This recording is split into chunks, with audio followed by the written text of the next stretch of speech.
ನಿಮ್ಗೇನು ಆಗಿಲ್ಲ ತಾನೆ? ಏನೂ ಆಗಿಲ್ಲ ಆಂಟಿ. ಚಪ್ರ ಏನೇನು ಬೀಳೋದ್ರಲ್ಲಿತ್ತು. ನೀವೆಲ್ಲ ಇನ್ನೊಂದು ಸ್ವಲ್ಪ ಲೇಟಾಗಿ ಬಂದಿದ್ರು ಖಂಡಿತ ಬೀಳ್ತಾ ಇತ್ತು. ಅಯ್ಯೋ, ಯಾಕೆ ಹೀಗಾಯ್ತು? ಮಾವ, ಚಪ್ರ ಗಟ್ಟಿಯಾಗೇ ಇತ್ತು ತಾನೆ, ಮಧ್ಯಾಕೆ ಹೀಗಾಯ್ತು? ಸರಿ, ನಾನು ನಿಮ್ಗೆ ಹೇಳಿದ್ದೆ ತುಂಬಾ ಗಾಳಿ ಇದೆ, ಭದ್ರವಾಗಿ ಕಟ್ಟಿ ಅಂತ. ನೋಡಿ ಹೇಗಾಯ್ತು ಅಂತ.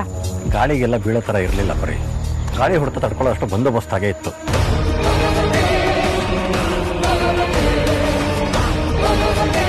ಹೋಗ್ಲಿ ಬಿಡಿ ಮಾವ, ಏನೂ ಆಗ್ಲಿಲ್ವಲ್ಲ. ಅದೇ ಸಮಾಧಾನಪ್ಪ, ನೀನೇ ಉಳಿಸ್ಬಿಟ್ಟೆ. ಬಿಡಿ ಮಾವ, ಎಲ್ಲ ಇಲ್ಲಿಗೆ ಮುಗೀತು ಅನ್ಕೊಳ್ಳೋಣ, ಒಳ್ಳೇದಾಗತ್ತೆ.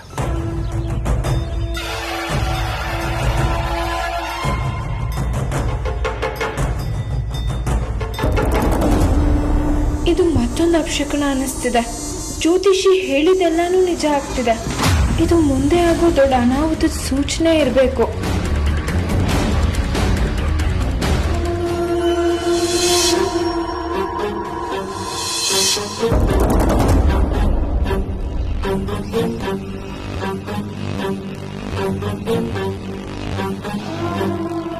ಗಾಳಿ ಜಗ್ಗೋ ರೇಂಜಿಗೆ ಇರಲಿಲ್ಲ ಚಪ್ರ. ಮತ್ತೆ ಯಾಕೆ ಹೀಗಾಯ್ತು? ಗಾಳಿ ಬಂದರೆ ಹಗ್ಗ ಹೀಗೆ ಕಟ್ಟಾಗಲ್ಲ. ಮತ್ತೆ ಇದು ಯಾರ್ದು ಕಿತಾಪತಿ ಥರ ಕಾಣಿಸ್ತಿದೆಯಲ್ಲ.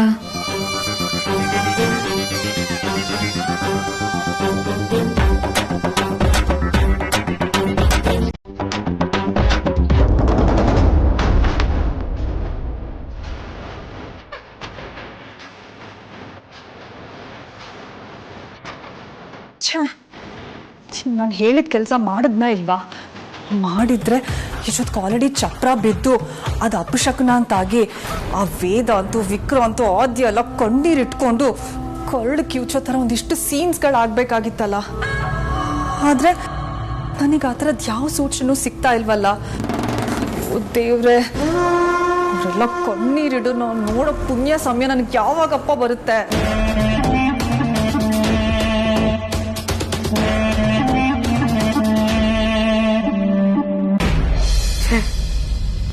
ಎಂಥ ಕೆಲಸ ಆಗೋಯ್ತು.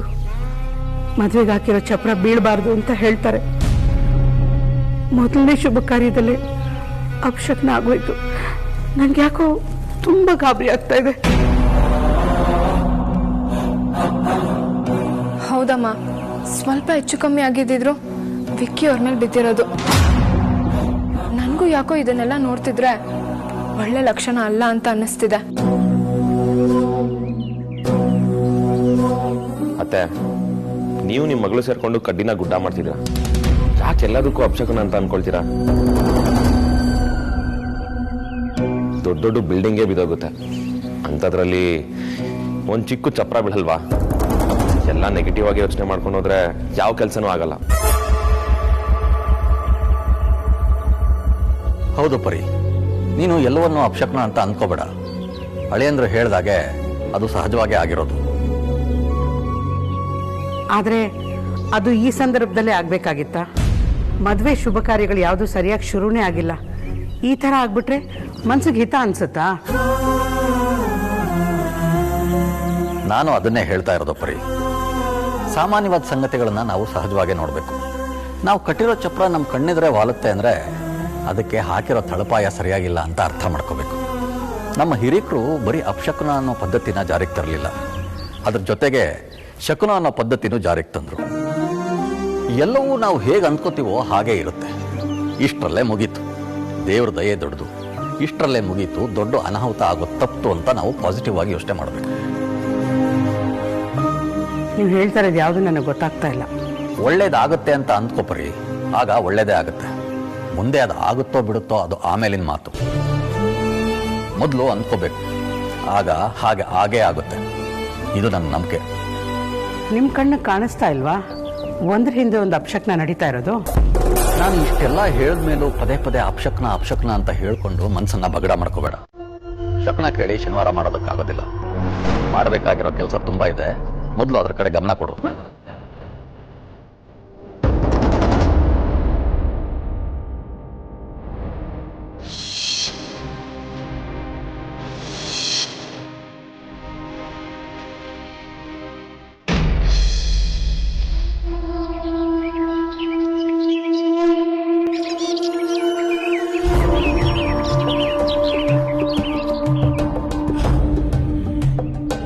ಆರ್ತಿ ಎಲ್ಲಿದ್ಯಮ್ಮ? ಪುರೋಹಿತರು ಬರೋ ಹೊತ್ತಾಯ್ತು, ಬೇಗ ಬಾ. ಅಮ್ಮ ಬಂದೆ.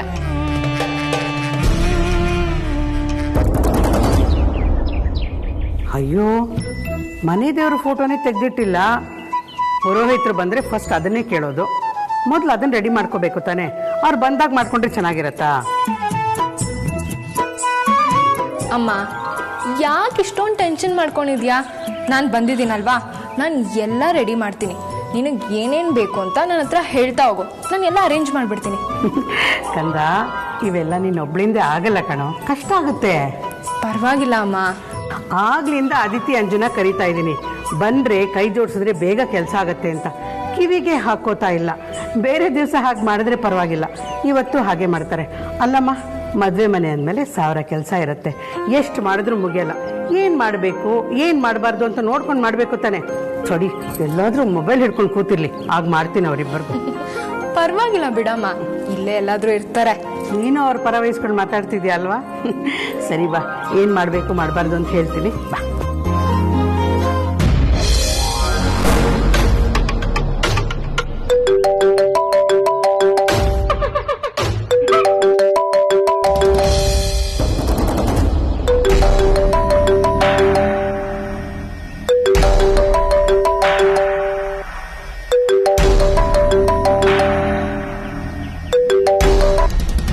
ಆರ್ತಿ, ಎಲ್ಲಮ್ಮ ಇದೆಯಾ?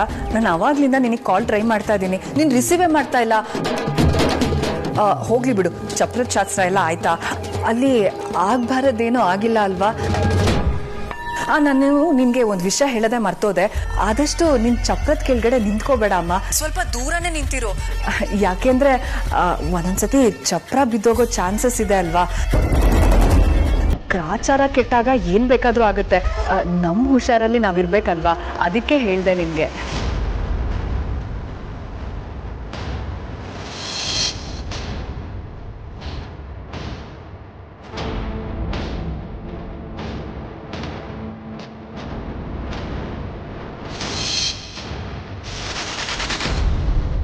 ಹೌದು, ನಮ್ಮನೆ ಮುಂದೆ ಕಟ್ಟಿದ ಚಪ್ರದ ಕಂಬ ಬೆದ್ದೋಯ್ತು ಅಂತ ನಿಮಗೆ ಇಷ್ಟ ಬೇಗ ಯಾರು ಹೇಳಿದ್ದು? ನಮ್ಮನೆಯಿಂದ ಅಂತೂ ಯಾರೂ ಕಾಲ್ ಮಾಡಿರಲ್ಲ. ಮತ್ತೆ ನಿಮಗೆ ಗೊತ್ತಾಯ್ತು?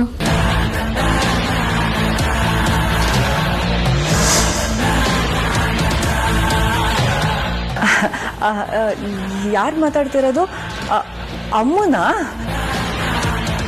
ಹೌದು ಅತ್ತೆ, ನಾನೇ ಮಾತಾಡ್ತಿರೋದು. ಅಮ್ಮು, ಪೂಜೆ ಎಲ್ಲ ಆಯ್ತಾ ಅಮ್ಮ? ಅದ್ಬಿಡಿ ಅತ್ತೆ, ನಮ್ಮನೇಲಿ ಇವತ್ತು ಹೀಗೆ ಆಗುತ್ತೆ ಅಂತ ನಿಮಗೆ ಮೊದಲೇ ಹೇಗೆ ಗೊತ್ತಿತ್ತು?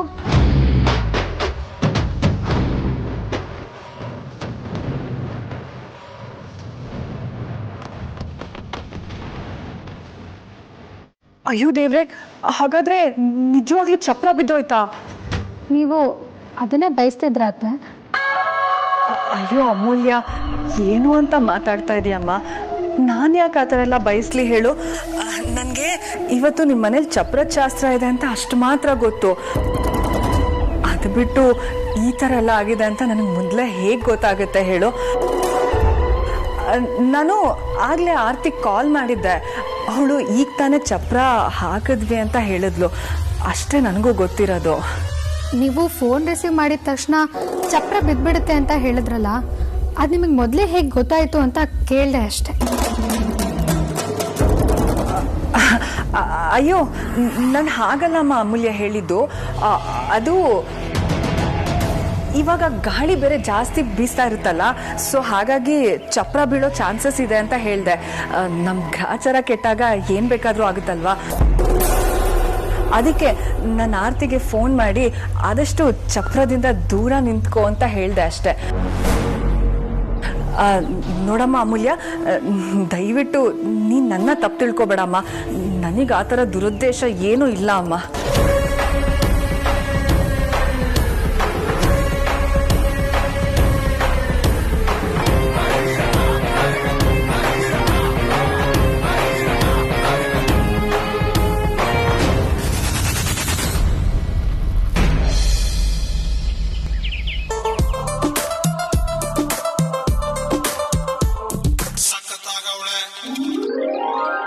ಏ ವೇದಾಂತ್, ನಾನಂತೂ ನಿನ್ನೆ ಮದ್ವೆ ಆಗೋದು. ಸ್ವಲ್ಪ ಹಸೆ ಮನೆಗೆ ಬರೋವರೆಗೂ ಸಮಾಧಾನದಲ್ಲಿ ನಾನು ಎಲ್ಲೂ ಓಡೋಗಲ್ಲ. ಹಲೋ, ನಾನು ಅದನ್ನ ಚೆಕ್ ಮಾಡೋದಕ್ಕೆಲ್ಲ ಫೋನ್ ಮಾಡಿದ್ದು. ನಾನು ಅಫ್ಕೋರ್ಸ್ ಐನೋ ನೀನು ಎಲ್ಲೂ ಓಡೋಗೋದಿಲ್ಲ ಅಂತ. ಹೇಳಿ ಕೇಳಿ ಒನ್ ವೇ ಲವ್ ಸಂಘದ ಅಧ್ಯಕ್ಷ ಬೇರೆ, ನೀನೆಲ್ಲ ಓಡೋಗ್ತೀಯ? ಓಹೋ, ಇಷ್ಟೊಂದು ಲಾಜಿಕ್ ಕನೆಕ್ಟ್ ಮಾಡೋ ಅಗತ್ಯ ಇಲ್ಲ. ಮತ್ತಿನ್ನೇನಿಗೆ ಕಾಲ್ ಮಾಡಿದ್ದೀನೋ? ಏನೂ ಇಲ್ಲ, ಸುಮ್ಮನೆ ಕ್ಯಾಶುವಲ್ ಆಗಿ ಕಾಲ್ ಮಾಡಿದೆ. ಮದುವೆ ಪ್ರಿಪರೇಷನ್ಸ್ ಎಲ್ಲ ಹೇಗೆ ನಡೀತಿದೆ ಅಂತ ಕೇಳೋಣ ಅಂತ. ಇಲ್ಲಿ ಈಗ ನಾಂದಿ ಪೂಜೆ ಮುಗೀತು, ಇನ್ನು ಸ್ವಲ್ಪ ಹೊತ್ತಲ್ಲಿ ಆಘಾತ ಆಗೋದಿದೆ.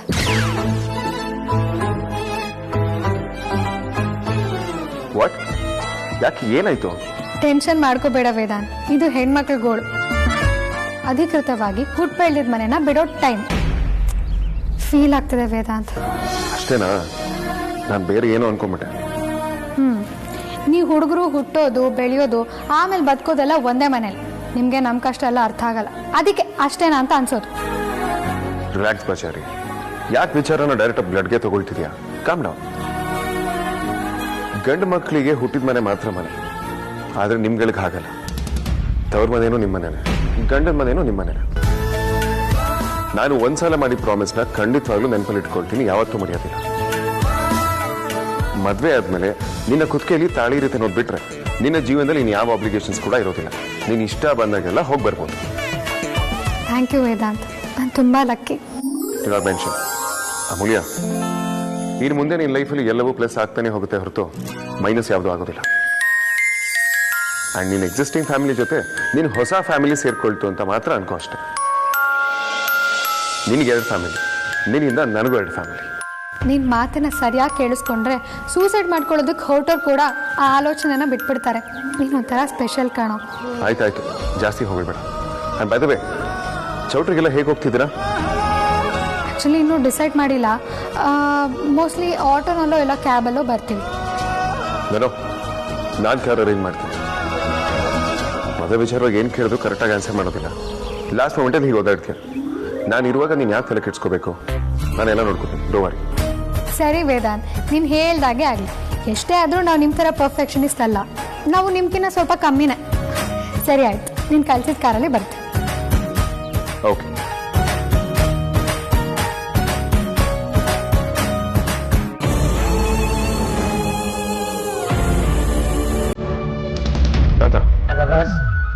ಟ್ರಾವೆಲ್ಸ್ ಬರೋದಕ್ಕೆ ಹೇಳಿದ್ದಾರ, ಬಂದಿದ್ದಾರಾ? ಕರ್ಕೊಂಡ್ ಬರ್ತೀನಿ ಬಸ್.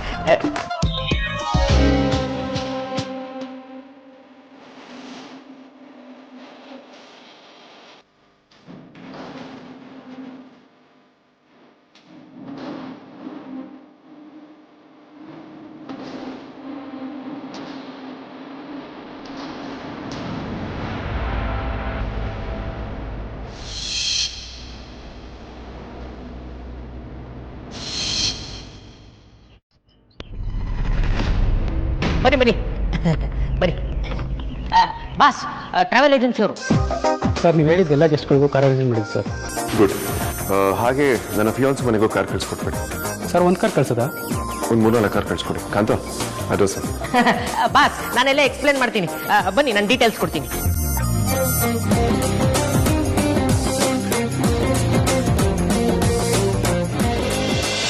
ಲೇ ಅಮ್ಮ, ಒಂದು ಬ್ಲೌಸ್ ತರಕ್ಕೆ ಇಷ್ಟೊತ್ತೇನೆ? ಎಲ್ಲಿಗಾದ್ರೂ ಹೋದ್ರೆ ಅಲ್ಲೇ ಹೋಗ್ಬಿಡ್ತೀರಾ. ಮನೇಲಿ 1000 ಕೆಲಸ ಬಾಕಿ ಇದೆ, ನಿಮ್ಮನ್ನು ಹುಡ್ಕೋ ಕೆಲಸ ಬೇರೆ ನನ್ನ ತಲೆ ಮೇಲೆ. ಅಮ್ಮ, ಯಾಕೆ ಹಿಂಗೆ ಮುಖ ಉಚ್ಕೊಂಡಿದ್ಯಾ? ಏನಾಯ್ತು? ಏನೂ ಆಗಿಲ್ಲ ಅಂತಾನೆ ನಾನು ಹೇಳ್ತಾ ಇರೋದು. ಎಷ್ಟು ಕೆಲಸ ಬಾಕಿ ಇದೆ, ಯಾವಾಗ ಮಾಡಿ ಮುಗಿಸ್ತೀರಾ? ನಿಮ್ಗೆ ಓಡಾಟನೇ ಜಾಸ್ತಿ ಆಗೋಯ್ತು. ಅಯ್ಯೋ ಪರಿ, ಶಾಪಿಂಗ್ ಮಾಡ್ತಾ ಮಾಡ್ತಾ ಟೈಮ್ ಹೋಗಿದ್ದೆ ಗೊತ್ತಾಗಿಲ್ಲ ಗೊತ್ತಾ? ನಿನಗೆ ಶಾಪಿಂಗ್ ಮಾಡ್ತಾ ಇದ್ರೆ ಟೈಮ್ ಹೋಗಿದ್ದೇ ಗೊತ್ತಾಗಲ್ಲ. ನಿನ್ನ ತಲೆ ಮೇಲೆ ಮರ ಬಿದ್ರೂ ನಿನಗೆ ಗೊತ್ತಾಗಲ್ಲ. ಯಾಕೆ ಹೇಳೋ? ನೀವು ಅದು ತಗೊಳ್ಳ, ಇದು ತಗೊಳ್ಳ, ಇದು ಚೆನ್ನಾಗಿದ್ಯಾ, ಅದು ಚೆನ್ನಾಗಿದ್ಯಾ ತಗೊಳ್ಳೋದಕ್ಕಿಂತ ನೋಡೋದೇ ಜಾಸ್ತಿ ಆಗಿರುತ್ತೆ. ಇನ್ನು ಟೈಮ್ ಹೋಗೋದೆಲ್ಲಿ ಗೊತ್ತಾಗುತ್ತೆ? ಏ ಪರಿ, ನನಗೇನು ಬೈಬೇಡ. ಏನೇ ಬೈಯೋದಿದ್ರು ಅವಳಿಗೆ ಬೈ. ಏಯ್, ನಾನೇನೆ ಮಾಡಿದೆ? ಏನ್ ಮಾಡಿದ್ಯಾ? ಮೇಕಪ್ ಆಕ್ಸೆಸರೀಸ್ ಅಂಗಡಿಯಲ್ಲಿ ಕಂಡೋಗಿದ್ ಯಾರು? ನಾನಾ ನೀನಾ? ಆ ಮಾಯಿಶ್ಚರೈಸರ್ ತೋರಿಸಿ, ಫೌಂಡೇಶನ್ ತೋರಿಸಿ ಅಂತ ಹೇಳಿ ಏನೇನೋ ಕಾಟ ಕೊಟ್ಟಿದ್ ಯಾರು? ನಾನಾ ನೀನಾ? ಏಯ್, ಸಾಕು ಸುಮ್ಮನಿರೆ. ನಾವೇನು ವರ್ಷಕ್ಕೊಂದ್ಸತಿ ಮದ್ವೆ ಆಗ್ತೀವ? ಜೀವನದಲ್ಲಿ ಒಂದೇ ಸತಿ ತಾನೇ ಮದ್ವೆ ಆಗೋದು. ನೀವು ಅಲ್ಲದೆ ಮದ್ವೆಗೆ ಬಂದವರೇ ನಿನ್ನ ನೋಡ್ತಾರ, ನನ್ನನ್ನು ನೋಡ್ತಾರೆ. ಅದಕ್ಕೆ ರೆಡಿ ಆಗೋದು ಬೇಡ್ವಾ?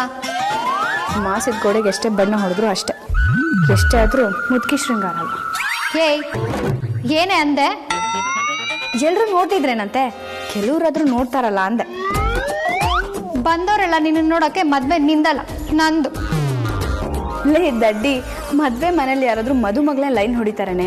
ಇಲ್ಲ ಇಲ್ಲ, ಮದ್ವೆ ಮನೇಲಿ ಮದ್ವೆ ಆಗದಿರೋ ಹುಡುಗಿರ್ದೇ ದರ್ಬಾರು. ವಯ್ಯಾರ ಮಾಡ್ಕೊಂಡು ಓಡಾಡೋದಕ್ಕೆ ಮದ್ವೆ ಮನೆಗಿಂತ ಒಳ್ಳೆ ಸ್ಟೇಜ್ ಅಲ್ಲೇ ಸಿಗುತ್ತೆ. ನಾಳೆಯಿಂದ ನೀನ್ ಆಂಟಿ, ನಮ್ದೇ ದರ್ಬಾರು. ಏಯ್, ನನ್ನೇ ಆಂಟಿ ಅಂತ ಸಾಕು ನಿಲ್ಸ್ರೆ ನಿಮ್ಮ ಕೋಳಿ ಜಗಳನ. ಅಲ್ವೇ ಅದಿತಿ, ನಾಳೆ ಮದುವೆ ಮಾಡ್ಕೊಂಡು ಈ ಹುಡುಗಿ ಗಂಡನ ಮನೆಗೆ ಹೋಗ್ತಾ ಇದ್ದಾಳೆ. ಅವಳ ಹತ್ರ ಜಗಳ ಆಡಕ್ ಬಿಡ್ತಿಲ್ವಲ್ಲ ನೀನು? ನಾಳೆ ಅವಳಲ್ಲಿ ಹೋದ್ಮೇಲೆ ನೀನ್ ಯಾರ ಜೊತೆ ಜಗಳ ಆಡ್ತೀಯ ಅಂತ ನಾನು ನೋಡ್ತೀನಿ.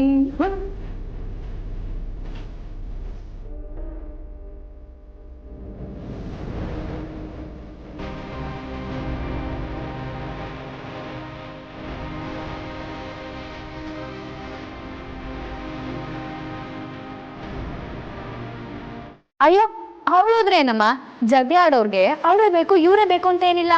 ಅಮ್ಮ ಹೋದ್ರೆ ನನ್ನ ಜೊತೆ ಜಗಳ ಆಡೋದಕ್ಕೆ ಅಂಜು ಇದ್ದಾಳೆ. ಅಂಜು ಜೊತೆಗೆ ಇನ್ನ ಚೆನ್ನಾಗಿ ಜಗಳ ಮಾಡ್ತೀನಿ ನಾನು. ಏಯ್, ನನ್ನ ಸುದ್ದಿಗೆ ಏನಾದ್ರು ಬಂದ್ರೆ ಕಾಲ್ ಮತ್ತೆ ಕೈ ಕೊಟ್ಬಿಡ್ತೀನಿ ಅಷ್ಟೇ. ಅಯ್ಯೋ ಸಾಕು ನಿಲ್ಸ್ರೆ ನಿಮ್ ಜಗಳನ. ಬಿಟ್ರೆ ಜಗಳ ಆಡ್ತಾನೆ ಇರ್ತೀರಾ. ಅಗ್ರಜ, ನಿನ್ ಮದುವೆಯಲ್ಲಿ ಬೆಳಿಗ್ಗೆ ಒಂದು, ಮಧ್ಯಾಹ್ನ ಒಂದು, ಸಂಜೆ ಒಂದು ಸೂಟ್ ಹಾಕೊಳ್ಳೋಣ ಅಂತ ಅನ್ಕೊಂಡಿದ್ದೀನಿ. ಇದಕ್ಕೆ ನೀನೇನು ಹೇಳ್ತೀಯಾ? ಹೊತ್ತಿಗೊಂದು ಯಾಕೆ ಚೇಂಜ್ ಮಾಡ್ತೀಯಾ? ಯಾಕೆ ಅಗ್ರಜ, ಬೇಡವಾ? ಹೊತ್ತಿಗೊಂದು ಬೇಡ, ಗಂಟೆಗೊಂದು ಚೇಂಜ್ ಮಾಡು. ಬ್ಲೌಸ್ ಸ್ವಲ್ಪ ಹೇಗೆ ಹೊಲ್ದಿದ್ದಾನೆ ಅಂತ ನೋಡೋಣ.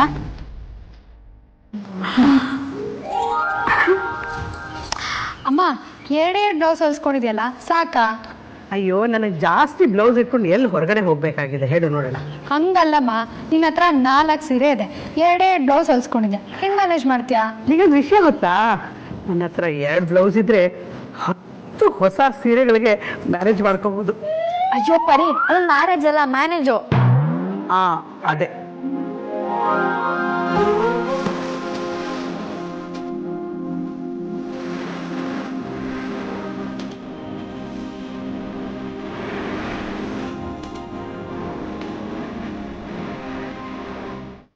ಮದುವೆ ಆದ್ಮೇಲೆ ಎಷ್ಟು ಕಷ್ಟ ಇದೆ ಅಂತ ಚೆನ್ನಾಗಿ ಗೊತ್ತು ನನಗೆ. ಅಣ್ಣನ ಹಳ್ಳಿಗೆ ದೊಡ್ಡ ಸಂಭ್ರಮಕ್ಕೆ ಇಷ್ಟೊಂದು ಸೂಟ್ ಹೊಲ್ಸ್ಕೊಂತಿದ್ಯಾ? ಎಷ್ಟೋ ಕಡೆ ಎಂತೆಂಥವ್ರನ್ನೇ ಸಂಭ್ರಮದಲ್ಲಿ ಕಳಿಸ್ತಾ ಇದ್ದಾರೆ. ಅಂಥದ್ರಲ್ಲಿ ನಾನು ಅನುಭವಿಸ್ತಾರ ಕಷ್ಟನ ಇನ್ಮೇಲೆ ನೀನು ಅನುಭವಿಸ್ತಾ ಇದೆಯಾ ಅಂತ ಅಂದಮೇಲೆ ನಾನು ಅದನ್ನು ಸೆಲೆಬ್ರೇಟ್ ಮಾಡಿದೆ. ಇರೋಕ್ಕಾಗತ್ತಾ? ಹಾಗಾದ್ರೆ ನೀನೀಗ ಗಂಟೆಗೊಂದು ಸೂಟೇ ಹಾಕೊಳ್ತೀಯ ಅಂತನೋ? ಗಂಟೆಗೊಂದು ಸೂಟ್ ಅಂದರೆ ಚಕ್ರದಲ್ಲಿ ನಾವು 10 ಅವರ್ ಇರ್ತೀವಿ. ಅಂದರೆ ಒಂದು 10 ಸೂಟ್ ಬೇಕಾಗುತ್ತೆ. 3 ದಿನಕ್ಕೆ ಅಂದರೆ ಒಂದು 30 ಸೂಟ್ ಬೇಕಾಗುತ್ತೆ. ಒಟ್ಟಿನಲ್ಲಿ ನೀನು ನನಗೋಸ್ಕರನೇ ಒಂದು ಸಪ್ರೇಟ್ ಚೌಲ್ಟ್ರಿ ಬುಕ್ ಮಾಡಬೇಕು. ಆ್ಯಂಡ್ ಅದನ್ನೆಲ್ಲ ಮೇಂಟೈನ್ ಮಾಡೋಕ್ಕೆ ಒಬ್ಬ ಕಾಸ್ಟ್ಯೂಮರ್ ಬೇರೆ ಇರಬೇಕಾಗುತ್ತೆ. ಅಗ್ರಜ, ನಾನೇನು ಸಿನಿಮಾ ಹೀರೋನ ಅಥವಾ ಮಧು ಮಗನ? ಆಮೇಲೆ ಚಿತ್ರದಲ್ಲಿ ನಾನೇ ತುಂಬ ಚೆನ್ನಾಗಿ ಮಿಂಚೋದು, ನನ್ನ ನೋಡಿ ಯಾವುದೋ ಹುಡುಗಿಗೆ ಹಾರ್ಟಲ್ಲಿ ಲೈಟಾಗಿ ಲವ್ ಆಗೋದು, ಆಮೇಲೆ ಅದನ್ನ ನನ್ನ ಹೆಂಡತಿ ಗೊತ್ತಾಗಿ ಅವಳು ಉರ್ಕೊಳ್ಳೋದು, ಪಾಪ ಹೆಣ್ಜೀವ ಅವಳಿಗೊಂದು ಬಾಳ್ ಕೊಡು ಅಂತ ನೀವು ಅನ್ನೋದು, ಇದೆಲ್ಲ ಏನು ಬೇಡ ಅಂತ ನಾನು ಹಿಮಾಲಯ ಓಡೋಗೋದು, ಇದೆಲ್ಲ ಬೇಕಾ? ಇರೋದ್ರಲ್ಲೇ ಮ್ಯಾನೇಜ್ ಮಾಡ್ತೀನಿ, ನಾನು ಚೆನ್ನಾಗಿ ಕಾಣಿಸ್ತೀನಿ ಬಿಡು.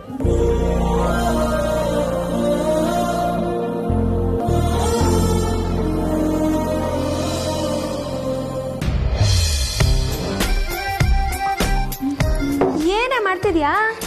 ಈ ಸೆಂಟಿಮೆಂಟ್ ಅಲ್ಲ ನಿಂಗೆ ಅರ್ಥ ಆಗಲ್ಲ, ಸುಮ್ಮನೆ ಸೈಡಲ್ಲಿ. ನಂಗೆಲ್ಲ ಗೊತ್ತಾಗತ್ತೆ ಆಯ್ತಾ? ಏಯ್, ಏನೇ ಗೊತ್ತಾಗೋದು ನಿಂಗೆ? ತಲೆ ಅವಳಿಗೆ ಅರ್ಥ ಆಗ್ತಿಲ್ಲ ಅಂತ ಹೇಳ್ತಿದ್ದಾಳೆ ತಾನೆ, ನೀನ್ ಹೇಳ್ಬಾರ್ದಾ? ಅಮ್ಮ, ನಾವೆಲ್ಲ ಒಂದ್ಸರಿ ಚನ್ನಪಟ್ಟಣಕ್ಕೆ ಹೋಗಿದ್ದಾಗ ಇದನ್ನ ತಗೊಂಡಿದ್ವಿ. ಅಮ್ಮಗೆ ಇದಂದ್ರೆ ತುಂಬಾ ಇಷ್ಟ. ಇದನ್ನ ಅವಳು ಮಿಸ್ ಮಾಡ್ಕೊಳ್ಳೋದಕ್ಕೆ ಇಷ್ಟನೇ ಪಡೋದಿಲ್ಲ. ಓ, ನಂಗೆ ಗೊತ್ತೇ ಇರ್ಲಿಲ್ಲ. ನಾನು ಯಾವಾಗ್ಲೂ ಅನ್ಕೊಳ್ತಿದ್ದೆ ಅಮ್ಮ ಅಕ್ಕ ಯಾಕೆ ಯಾವಾಗ್ಲೂ ಈ ಗೊಂಬೆ ಮುಂದೆನೆ ಇರ್ತಾಳೆ ಅಂತ. ಈಗ ಗೊತ್ತಾಯ್ತು ನೋಡಿ. ಅರ್ಥ ಆಯ್ತಾ? ಅದಿತಿ, ಅಮ್ಮ ಈ ಸರ್ಟಿಫಿಕೇಟ್ನ ಯಾವಾಗ ಗೆದ್ದಿದ್ದು ಹೇಳು? ಎಲ್ಲಿ ಕೊಡಿಯಪ್ಪ. ಅಮ್ಮನೇ ಗೆದ್ದಿದ್ದು ಅಂತ ಗೊತ್ತು ಅಪ್ಪ, ಆದ್ರೆ ಏನಕ್ಕೆ ಅಂತ ಮರ್ತೋಗಿದೆ. ಅವಳು ಹೈಸ್ಕೂಲ್ನಲ್ಲಿ ಇದ್ದಾಗ ಡಿಬೇಟ್ ಕಾಂಪಿಟೇಷನ್ ಅಲ್ಲಿ ಗೆದ್ದಿದ್ದು. ನಾನು ಅದನ್ನ ತಗೊಂಡು ಹೋಗಿ ನಮ್ಮ ಬಸ್ಸಿನ ಗ್ಲಾಸ್ ಗಣಿಸಿದ್ದೆ. ನನ್ನ ಫ್ರೆಂಡ್ಸ್ ಎಲ್ಲ ಅದನ್ನ ನೋಡಿ ಎಷ್ಟು ಖುಷಿ ಪಟ್ಟಿದ್ರು ಗೊತ್ತಾ? ಅಯ್ಯೋ ಬಿಡಪ್ಪ, ಅವಳನ್ನ ಸುಮ್ಮನೆ ತಮಾಷೆಗೂ ಮಾತಲ್ಲಿ ಗೆಲ್ಲಕ್ಕಾಗಲ್ಲ. ಇನ್ ಡಿಬೇಟಿಗೆ ನಿಂತ್ರೆ ಕೇಳ್ಬೇಕಾ? ಎಲ್ರು ಹುರಿದು ಮುಕ್ಬಿಡ್ತಾಳೆ ಅಷ್ಟೇ. ಆಹಾ, ಒಳ್ಳೆ ಮಾತಾಡ್ದೆ ಕಣೆ. ಹೌದು, ಹಾಗೇನೆ ಮಾತಿನ ಮಲ್ಲಿ. ಆದರೆ ಯಾವಾಗ ಎಷ್ಟು ಮಾತಾಡಬೇಕು ಅಂತ ಅವಳಿಗೆ ಚೆನ್ನಾಗಿ ಗೊತ್ತು.